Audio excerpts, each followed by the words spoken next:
Peace, y'all. I'm so excited to share that I reached 100 subscribers. So, yay. Thank you all for supporting me, supporting my channel. And I look forward to growing this channel. And please continue to like and share and comment.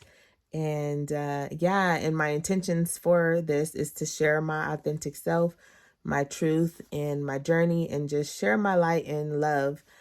And so, with that being said, I ask that you all excuse me if I scratch my throat or itch my ear. I just finished my daily ritual communing with Hape and meditation.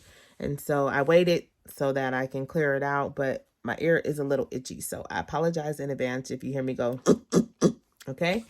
So in meditation, some things came up as well as having a conversation with a loved one the other day, someone who I love and adore and have been actively working on strengthening and creating a healthier relationship and bond with.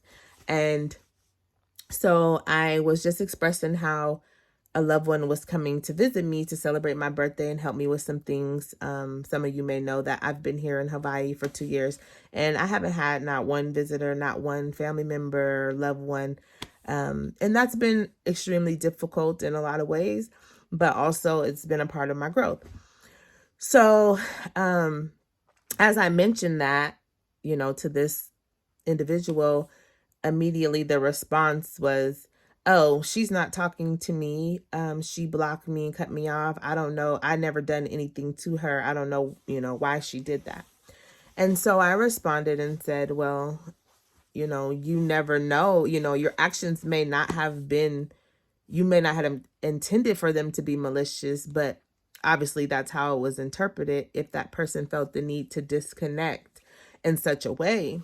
And so a lot of times, we will respond that way. And what it does is it negates from validating that person's feelings. But when you respond in that manner, you don't give yourself the opportunity as well as the other person the opportunity to communicate and connect and learn one another. Like, what was it that, made this person feel the need to, if they were blocked, block them. Like, that's pretty deep. When I block people, it's like, yeah, it's deep. But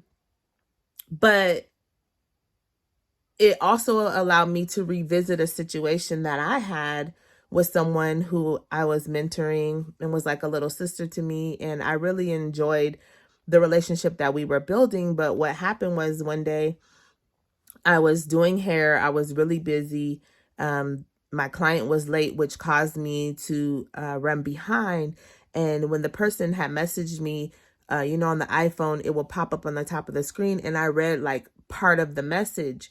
And so I immediately responded with, hey, sorry, reply A, B, C, and D without completely reading the message.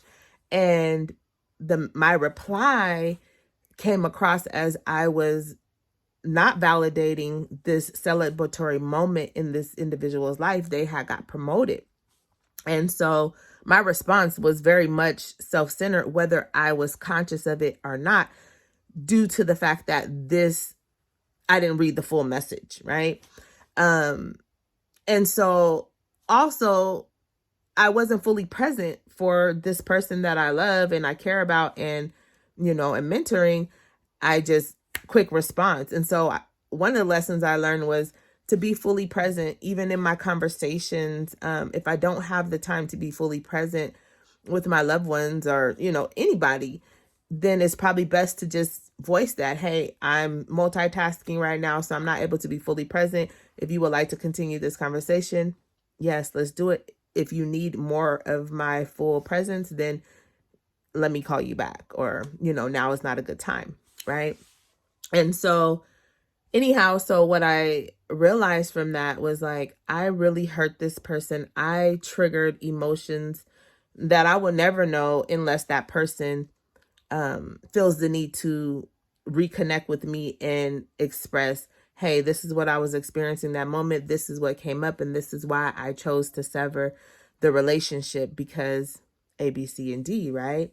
But I never received that opportunity because whatever it was that that person felt or whatever was brought up and triggered was enough for them to say, I don't want this relationship. And there was other things as well after analyzing that could have played a role in why they chose not to be friends with me anymore or allow me to mentor them.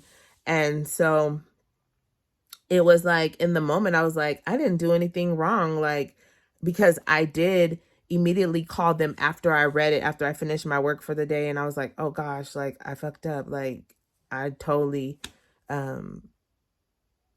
took away from her celebration, you know? And I expressed how I misread that. I apologize. This is, you know, what I thought you were saying. And no response, you know. I called, left a voicemail, left a text message. And, you know, later on down the line, you know, I would wish them a happy solar return and it'd kind of be minimal. Oh, thank you, you know, but nothing to say, hey, I want to repair the relationship, you know. And so that was a difficult lesson for me to learn. And of course that took time of me working on that ego. Sometimes you got to choke her, you know, because that ego gets in the way. I didn't do it. No, yes, you did. That's the problem. You didn't do anything, you know, you didn't validate their feelings. And so, yeah, so I just wanted to offer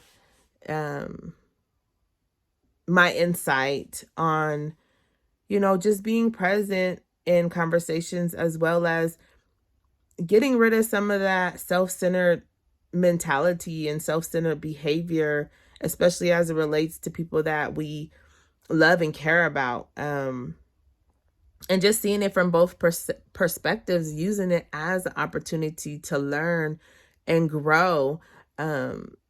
Because, yeah, you know, those some of my most healthiest relationships have been birthed out of having difficult conversations and miscommunications. So that's all. I won't ramble on. Again, thank you all for subscribing and sharing and supporting this channel. I love you all. Have a beautiful day. Peace.